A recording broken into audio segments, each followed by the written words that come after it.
ఏసారప్ప ఎంత నిండుగా ఉంది. రేపొద్దున వాడిని మనం ఒరీసుగా అని పిలుచుకోవచ్చు. ప్రసాద్, ఇవే పేర్లు పెడితే వాళ్ళు పెద్ద అయ్యాక నిన్ను ఖచ్చితంగా తిడతారు. నేను మా తాత పేరు పెడదాం అనుకుంటున్నా, ఏమంటావు? ఏంటా త్రినాథరావు పేరా? అంటాడు. ఈ కేజీఎఫ్ సినిమాలో ఆ హీరో పేరేంటి? బేరియా, రామకృష్ణప్ప బేరియా. అలాగా మనం కూడా రైతు బిడ్డలు కాబట్టి యూరియా, పొలంకి చల్లిన యూరియా అని పెడదాం. చే బాలేదు ప్రసాద్, కొంచెం రిచ్గా ఆలోచించు. ఇంకా రిచ్గానా? ఓకే, అబ్బాయి పుడితే కోటేశ్వరరావు అని, అమ్మాయి పుడితే కోటిలక్ష్మి అని పెడదాం. ప్రసాద్, నువ్వు పెట్టకపోయినా పర్లేదు, ఏదో ఒకటి చూసి నేనే పెడతాను. ఫస్ట్ ఐ థింక్, తర్వాత ఐ టెల్. ఓకే. ఈ చైనాలో చెంబుని బురదలో చల్లితే ఓ సౌండ్ వస్తుంది, ఆ పేరు పెడదాం. నికలవిచ్ కాచ్ స్కిన్ అని. అలా అని పెడదాం. ప్రసాద్ ప్లీజ్, నువ్వు అసలు పెట్టకు, నేనే చూసి ఏదో ఒకటి ఫైనల్ చేసుకుంటా.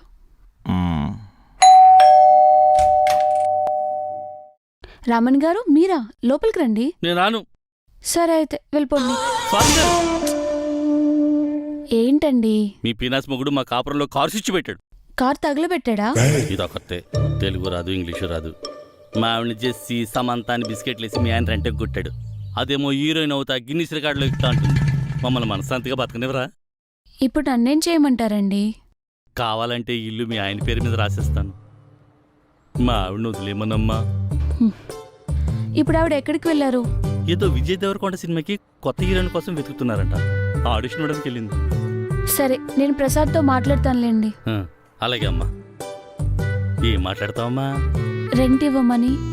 రెంట్ గురించి తర్వాత. ముందు మా ఆవిడ అందగత్తని ఇన్ఫ్లుయెన్స్ చేద్దని చెప్పమ్మా. పిచ్చిది నిజమనుకుని ఫ్యాషన్ షోకి వెళ్ళిపోయేలా ఉంది.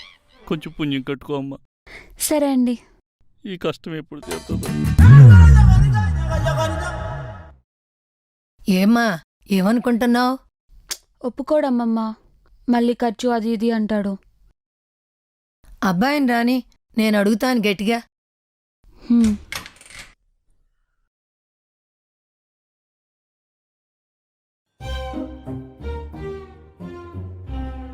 ఈ ముసలిదే మా ఆవిడ పక్కన కూర్చుందంటే ఏదో ఫిట్టింగ్ పెడుతుంది. ఇదిగో బాబు, నీతో కొంచెం మాట్లాడాలయ్యా, ఇట్రా.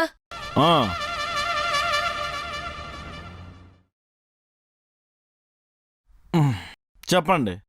అమ్మాయికి శ్రీమంతం చేద్దాం అనుకుంటున్నావయ్యా, ఏమంటారు?